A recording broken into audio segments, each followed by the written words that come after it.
Pessoal, hoje eu vou mostrar um modo, um caminho para a gente usar o ChatGPT para nos ajudar a fazer a análise de uma planilha do Excel.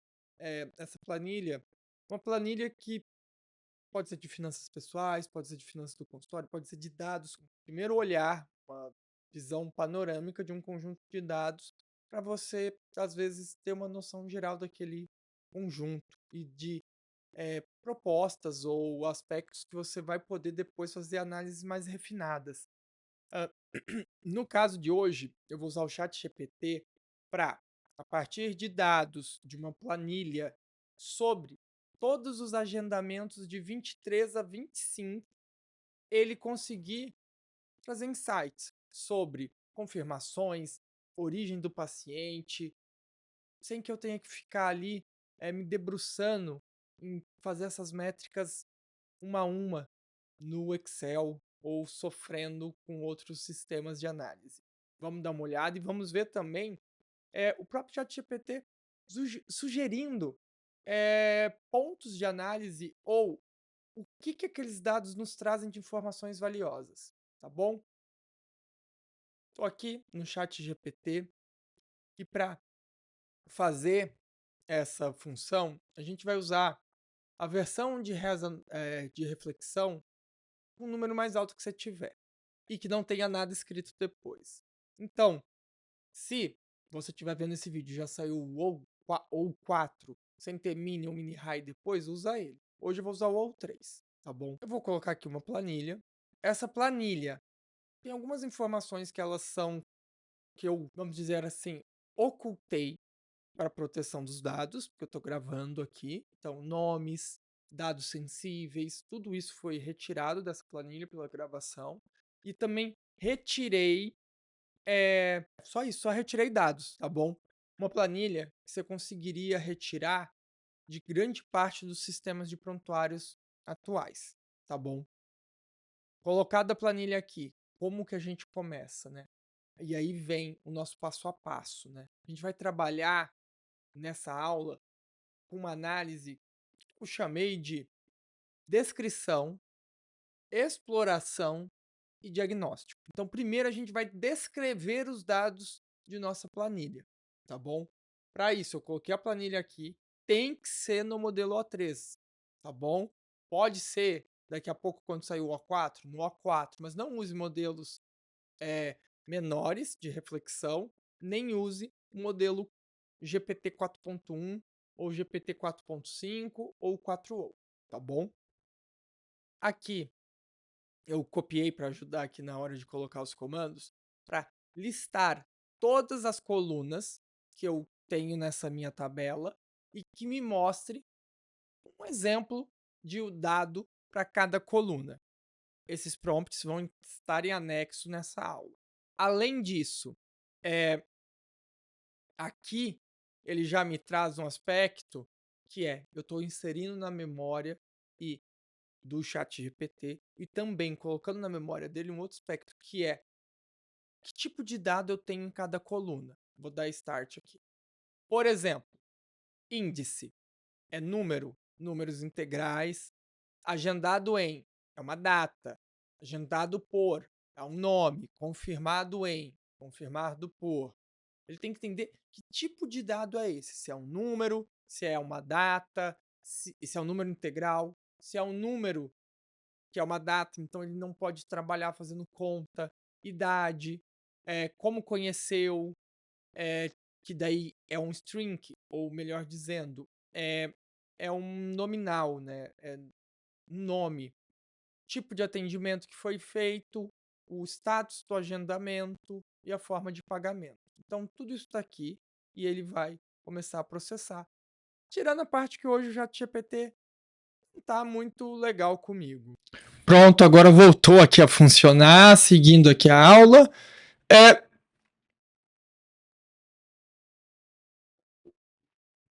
E a gente vai vendo, né, o sistema aqui. Vocês veem que uma diferença de rodar o modelo O3 é que ele executa tarefas, códigos, e executa esse código dentro da área de trabalho dele, como, por exemplo, ele começa a rodar códigos e fazer coisas dentro da área de trabalho dele para isolar informações da tabela e não inferir dados, o que torna ele mais capaz de me trazer uma resposta real, tá bom? Bom, aí ele trouxe aqui para mim, então, essa primeira resposta sobre um exemplo de valor extraído para cada linha. Ele trouxe o primeiro não nulo. E isso é um problema, né, pessoal? Por quê? Porque nesse momento eu não quero o primeiro não nulo. Eu quero que ele entenda a tabela. E aí eu vou fazer o seguinte. Então eu vou pedir para ele agora, na sequência, porque um valor só, ele não tem uma compreensão daquela linha, daquela coluna. Ele viu uma linha. Então eu vou pedir para ele pegar mais 7 valores para ter certeza que ele entendeu o que consta, que tipo de valor está em cada coluna, tá bom? Isso tudo aqui é só para termos um melhor ganho de compreensão de como ele vai processar isso na memória. Vamos lá, e aí que a gente vê, né? Ele traz então 7 amostras, ele produziu uma tabela. Ok. Ele já começa a entender um pouquinho melhor a nossa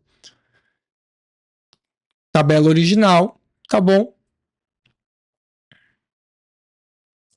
E agora vem um outro passo, que é, eu preciso compreender aqui, para cada coluna, quais são os valores faltando, qualidade, outlier ou valores estranhos.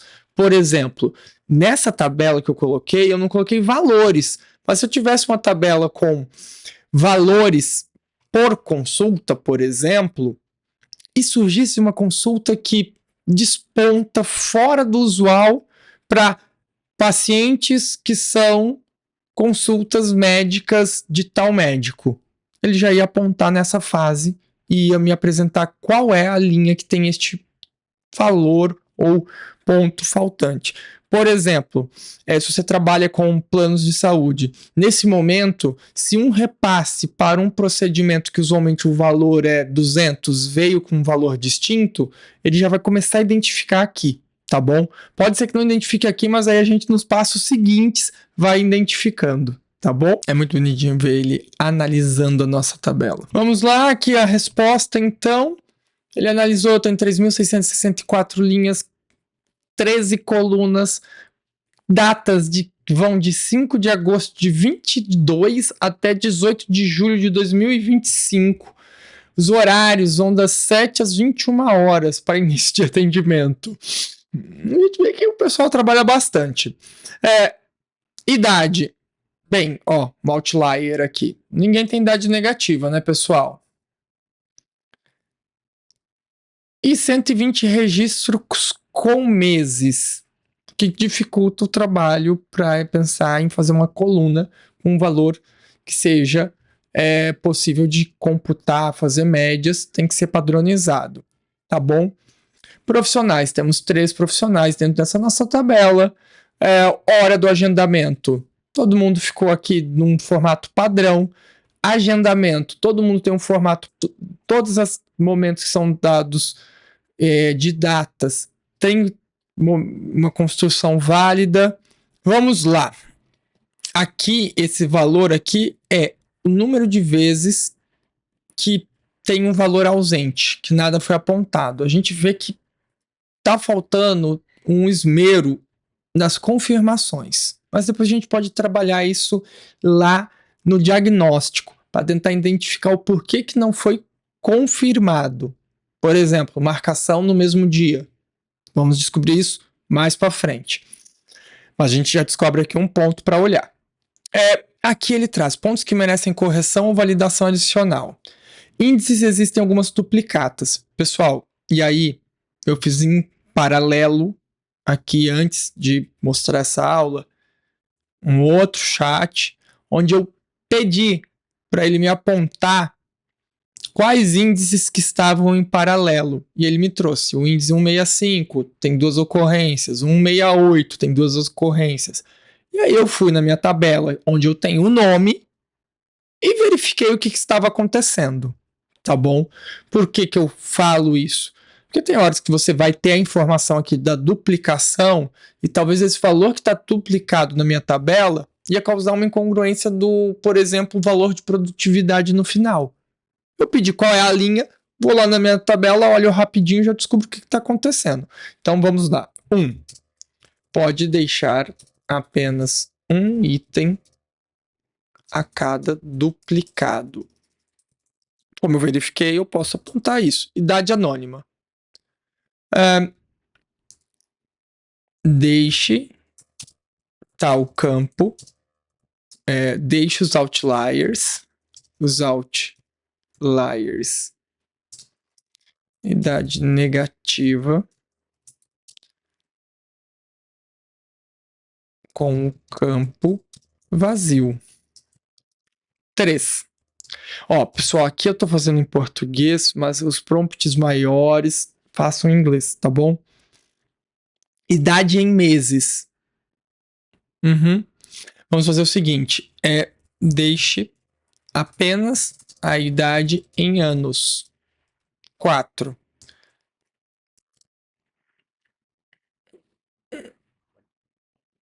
Campos vazios em confirmado em ou por. Mantenha vazio. Se está vazio, vai manter vazio. 5. Volta em pagamento. Mantenha tal valor para o campo. 6. Mantenha. Ok, Enter. Vamos deixar ele processar aqui. Isso daqui ele trouxe pontos que merecem atenção. Aí eu apontei isso. Tá. Ponto seguinte. Aqui vai já concluir essa parte, que é descrição, verificar se tem outliers, verificar erros. E vamos para o campo seguinte, que é diagnosticar. Tá bom? Diagnosticar não, desculpa, esse é o último. Vamos explorar nossa tabela por fim. Explorar no sentido de ver aspectos de já começando a analisar esses dados, né?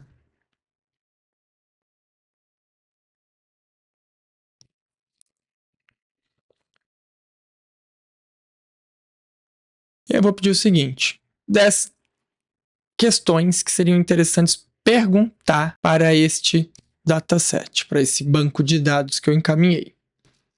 10 questões que a gente pode fazer com base nos dados que eu encaminhei. Por exemplo, essa questão 5 não é válida.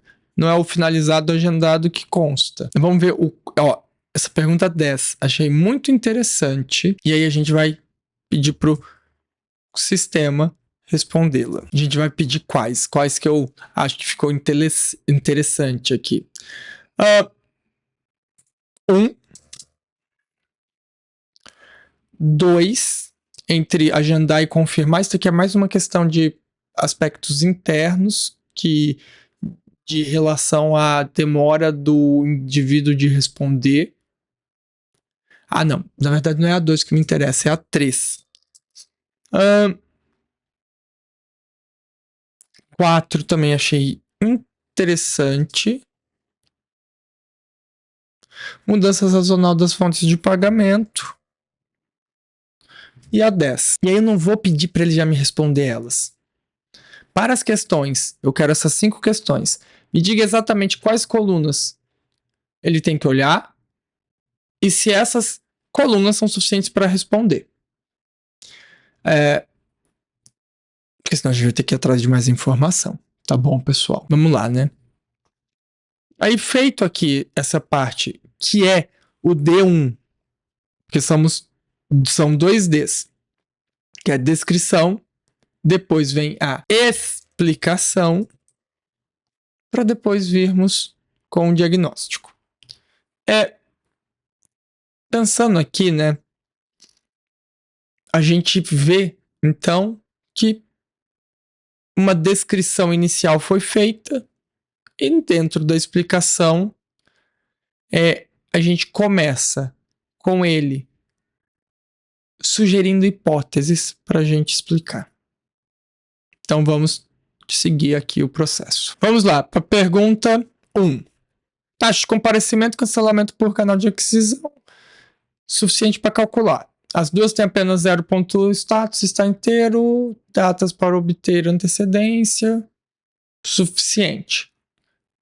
Suficiente. Aqui ele aponta o seguinte, temos 6% sem confirmação, porém, como o banco de informações que eu encaminhei é superior a 3.400 registros, ele falou que vai dar para processar.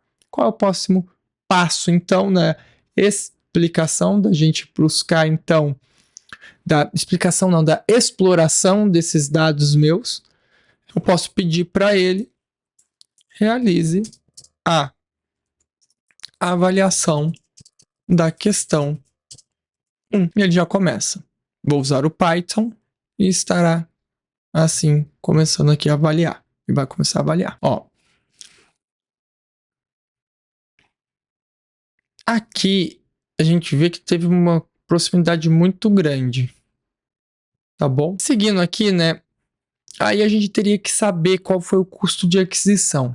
Quantos que eu investi em site, quantos que eu investi em outras plataformas, para mim imaginar o custo real de cada um desses pacientes. Não tenho essa informação na planilha.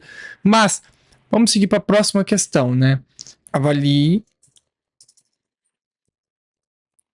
a pergunta 3. Pergunta 3, vamos aqui, que é: a antecedência de um agendamento altera a probabilidade do cancelamento? E como que ele vai criar essa teoria, né? Vamos ver como que ele vai quebrar isso pra gente. Ó, já começou muito legal. Ele calcula os dias e aí ele faz uma distribuição no intervalo de quartis para aqueles pacientes que foram agendados na semana ou mais de 60 dias do tempo de agendamento para consulta. Tá? E a gente descobre o quê?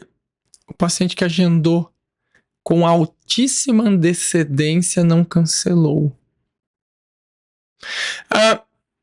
Quem agendou entre 1 a 2 semanas, ao redor de 2 semanas, teve a maior taxa de cancelamento. Esse estado veio totalmente contrário do que eu imaginei, tá bom, pessoal? Ele traz aqui, né, uma curva em U. Aquele paciente com urgência, que marcou super próximo, não cancelou. E aquele paciente que marcou para mais de 60 dias também não. A gente pode levantar hipóteses disso. Eu posso levantar uma que é: quem marcou para mais de 60 dias já é o meu paciente, que já tem confiança, que conhece o meu serviço e que talvez está marcando pós-consulta já a próxima consulta dele. E esse paciente que marcou no dia ou na semana é um paciente que tem alguma urgência, demanda maior e por isso está muito mais propenso a realmente comparecer. Mas muito interessante esse dado, tá? Falei que dá pra gente levantar coisas legais usando o ChatGPT e um pouquinho de dado. Tá, aqui. Um outro que eu quero ver é esse 10. Eu vou fazer esse 10 e depois a gente já vai pro campo seguinte, que é: avalie a pergunta, a gente partir pro diagnóstico. Aliás, antes disso, a gente tem que explorar as falhas do nosso banco de dados. Para daí a gente pensar em novas informações a imputar nele, se eu consigo verificar com o sistema como que eu pego esses dados. Mas em que situações eu posso fazer esse tipo de análise aqui no ChatGPT? Dá para fazer só com dados de confirmação de consultas, de origem de pacientes? Não, você pode fazer com o teu cartão de crédito para identificar onde você está tendo gastos excessivos ou em qual mês que você tem uma tendência cíclica de aumentar gastos com alimentação, por exemplo. Você pode fazer com dados que você depois vai fazer uma análise estatística de modo tradicional, mas que você quer tirar talvez um insight inicial desses dados. Você pode fazer com informações sobre posts que você fez, posts feitos tais dias, quantos cliques tem, quantos não tem. Você pode fazer com aspectos de vida pessoal. Você tendo tabelas e dados, você vai tabelando. Custos de consultório. O profissional fez só 1% das confirmações. Isso daqui não é um dado que dá para ter validade, né, pessoal? Se só 1% fez, fica muito outlier. Mas, tá bom, vamos em frente. E aí vem uma pergunta que eu acho que é muito importante para quem está planejando. Ah, eu tô com um consultório um pouco desestruturado e eu quero explorar melhor as métricas possíveis. Essa pergunta é fantástica. Que questões você acha que alguém me faria sobre esses dados ou sobre algo relacionado a isso, mas eu não consigo responder por informações que estão faltando. Então, quanto dinheiro cada canal me trouxe? Eu acho que assim, pensando que o valor de consulta não muda conforme o canal, não acho pertinente. Mas talvez saber quanto de consulta veio por cada canal com realização efetiva. Taxa de retorno. Não tenho ali na minha tabela, na hora de simplificá-la, eu excluí esse aspecto de ter um identificador de paciente por paciente, tá bom? Porque daí eu consigo verificar isso, né? Taxa de retorno. Se eu estou falando em uma clínica, eu consigo verificar quais são os médicos que têm maior retenção de paciente.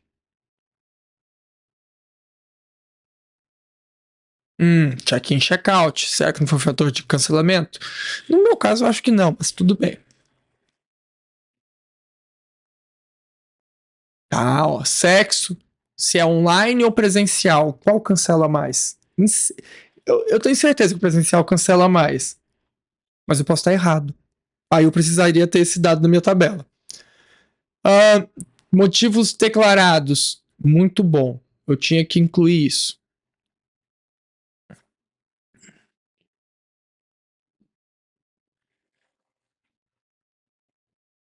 Lembretes, eu não tenho informado se houve lembrete quanto tempo antes.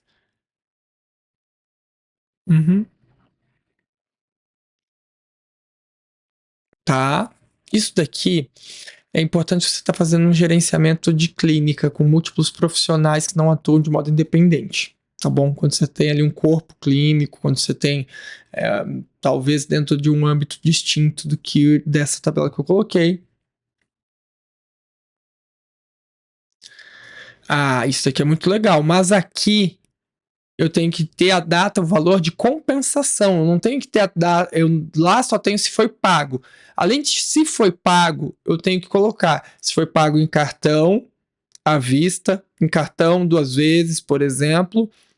Qual é a projeção de fluxo de caixa? Por quê? Porque ter um fluxo de caixa estimado ajuda muito na hora que você está planejando algum investimento maior. Eu ter campanhas específicas por períodos. Ou pela data da interação com a equipe da recepção. Muito bom. Muito bom. Para saber se minha campanha específica trouxe resultado. Beleza. Exploramos, descobrimos pontos que a gente poderia ter de informação extra, e aí vamos para o campo seguinte, diagnóstico. Para o diagnóstico, aqui eu sugiro esse prompt. My goal is to understand ways to increase attendance and patient repetition. Então, ways to.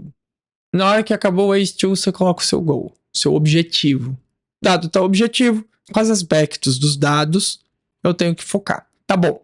Vamos lá, né?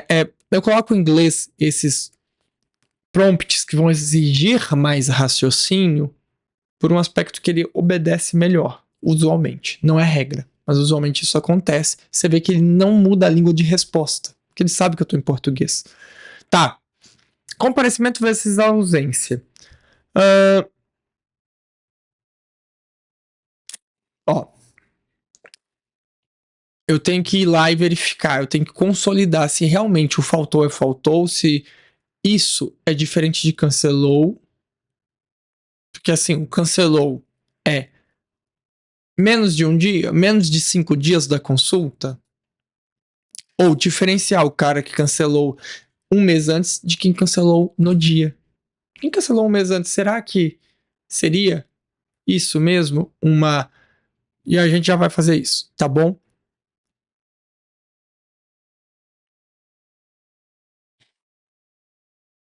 na curva em U, com 8 a 14 dias sendo a pior faixa para cancelamento.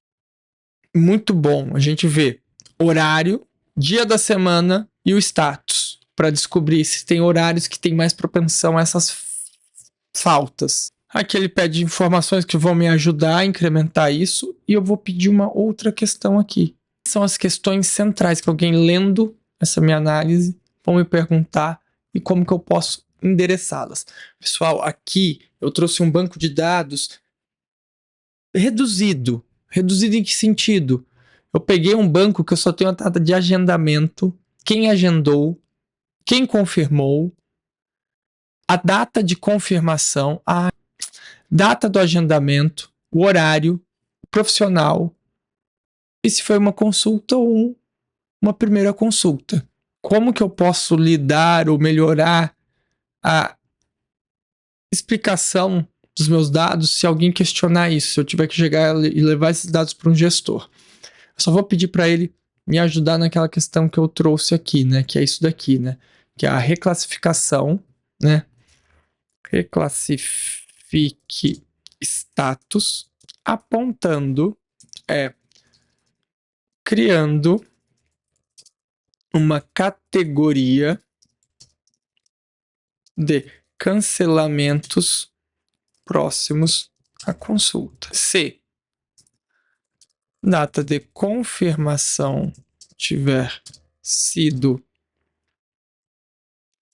inferior a 5 dias da consulta e a mesma foi cancelada. Vamos começar com isso. Ele vai começar a calcular, gente, deixa aí. Olha só que legal o dado que a gente descobriu, né? 69% dos cancelamentos ocorrem a menos que 5 dias da consulta.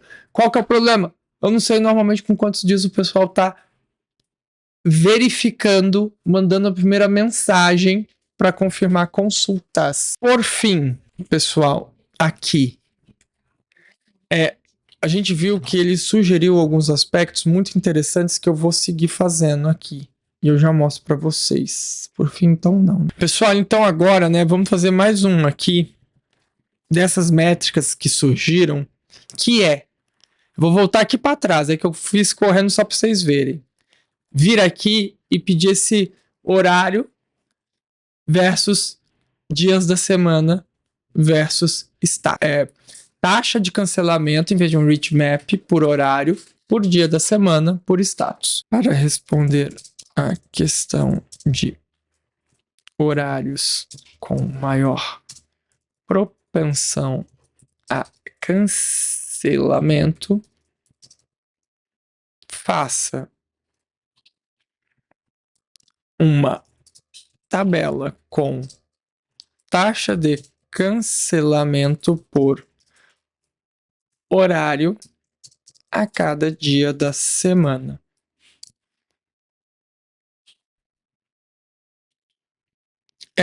Por que eu não pedi um read map? Porque provavelmente ele ia se perder tentando fazer uma imagem e aí ele ia para o campo de não calcular, não usar esse chamado de funções externas, tá bom? Então por isso que eu prefiro fazer no read map. Não fazer o read map e fazer usando uma taxa, um número, tá bom? Bem, ele me produziu aqui a tabela, né? Provavelmente isso aqui é um outlier. E aí eu vou ter que pedir, né, que ele talvez concentre a tabela apenas para os horários que tenhamos 75% dos atendimentos. Retirar os horários que são outliers. Por quê? O paciente que eu marquei 7 da manhã, possivelmente é um horário extra de encaixe que eu criei para esse indivíduo ir lá no consultório. Ele vai entender que ele não pode faltar. Bem como 9 da noite, tá bom? 8 da noite a gente vê que parece ter sim umas taxas significativas, tá bom? Quintas e sextas tem taxas de cancelamento maiores que os outros dias. Algo que a gente já esperava, né, gente? Então, eu acho que tá tudo certo.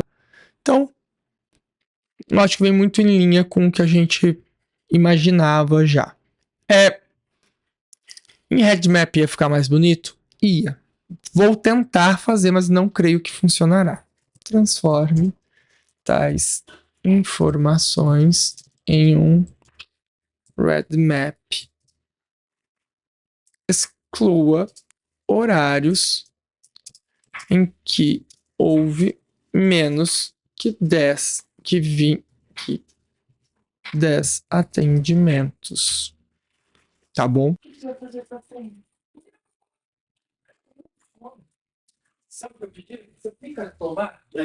Vamos ver se ela faz, gente. Tô curioso. Para quem conhece Python, né, quando aparece aqui essas funções, é interessante ver. Você acaba aprendendo um pouquinho como que você faria, né? Ou até pensando, poxa, eu acho que eu faria diferente quando você começa a ter algum entendimento. Normalmente eu não faria nada diferente, tá? Porque eu não sei o bastante para fazer diferente. Eu já não tô acreditando muito aqui, pessoal, porque ele tá produzindo a imagem usando o DALL-E, não tá fazendo uma tabela ou um arquivo.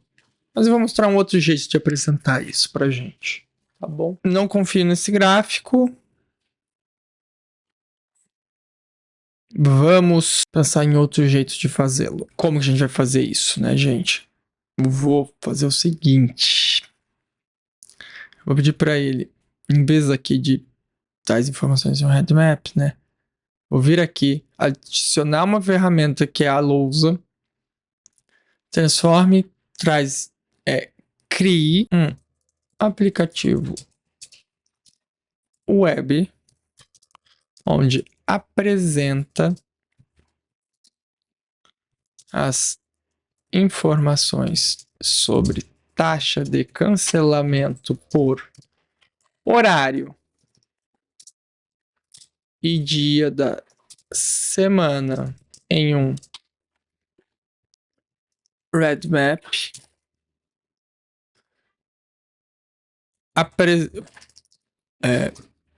Apresente também um plot da curva em U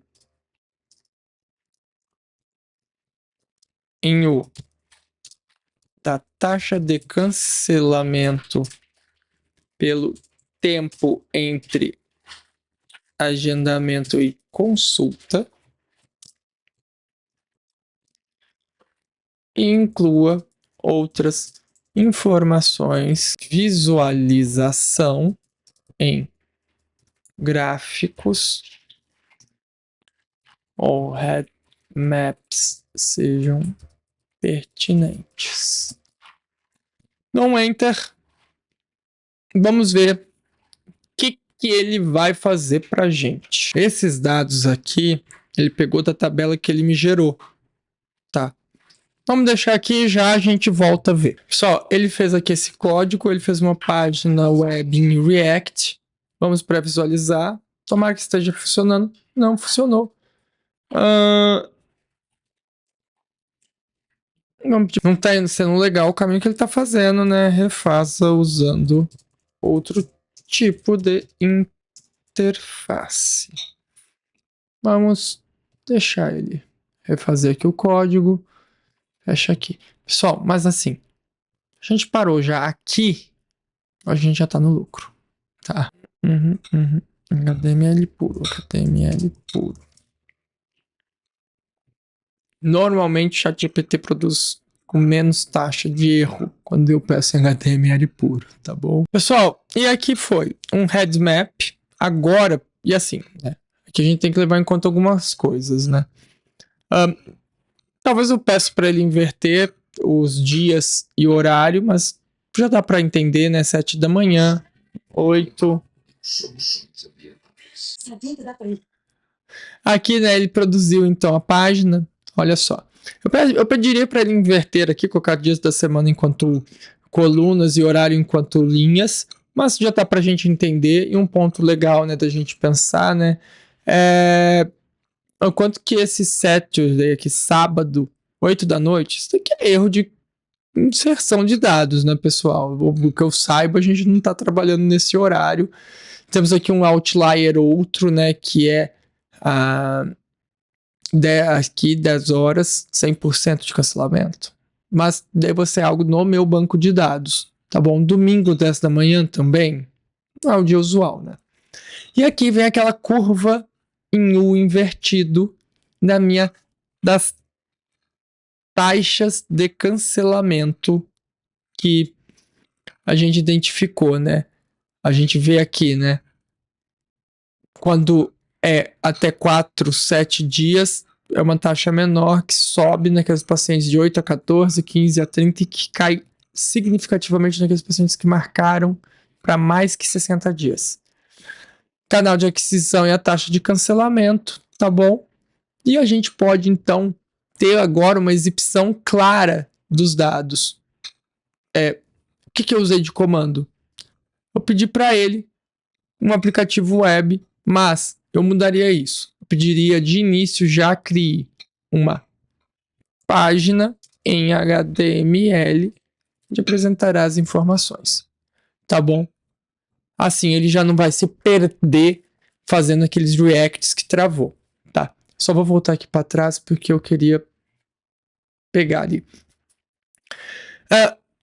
Final de aula, o que temos?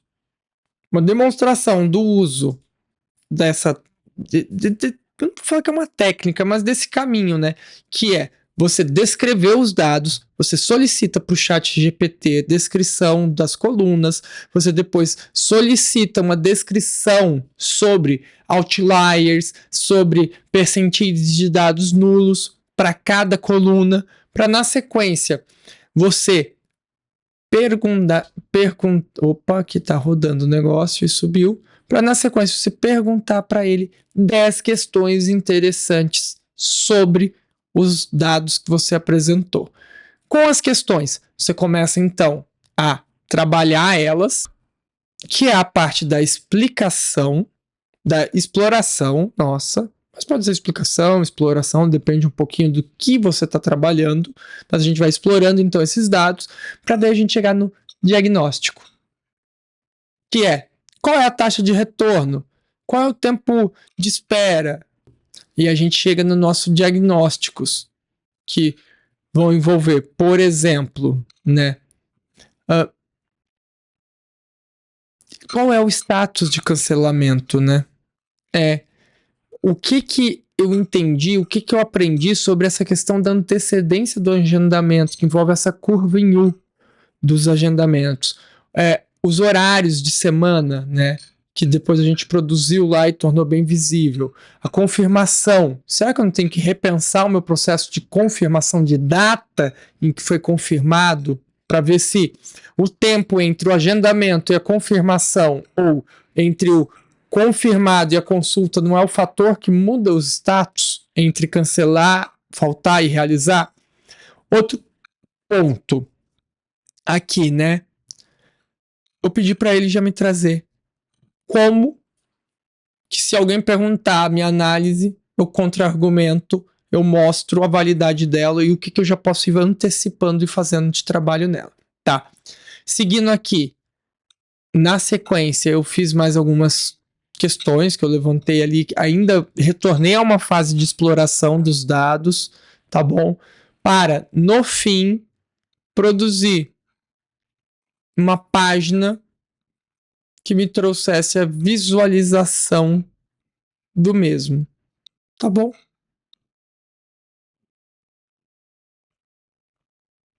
Aqui, eu tenho aqui, então, uma visualização dos dados, um roadmap dos cancelamentos. Então, quais horários eu tenho mais cancelamento? Porém, eu acho que aqui eu tenho outlier, isso eu posso trabalhar lá dentro do sistema, porque esses horários são horários de exceção e não de regras. Eu produzi uma curva sobre quanto tempo entre o agendamento e a consulta e a taxa de cancelamento, e ele já me produziu uma taxa de cancelamento para cada canal de aquisição que eu apresentei, tá? Tudo isso com uma planilha que eu tirei de dentro do sistema de prontuários. Em 20 a 30 minutos eu consigo ter todas essas respostas com essa belíssima visualização.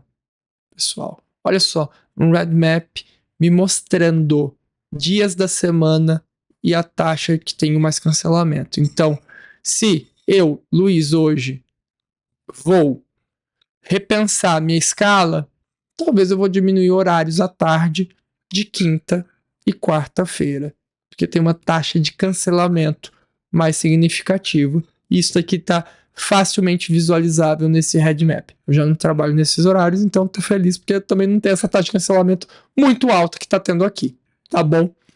Nessa aula, a gente saiu de dados que você tem lá no seu prontuário e que você nunca usou, para você ter eles extremamente utilizáveis e aplicáveis para melhorar resultados na sua vida. Serve para prontuário, para cartão de crédito, para infinitas coisas, tá bom? Descrever, explorar esses dados e diagnosticar os problemas, tá bom?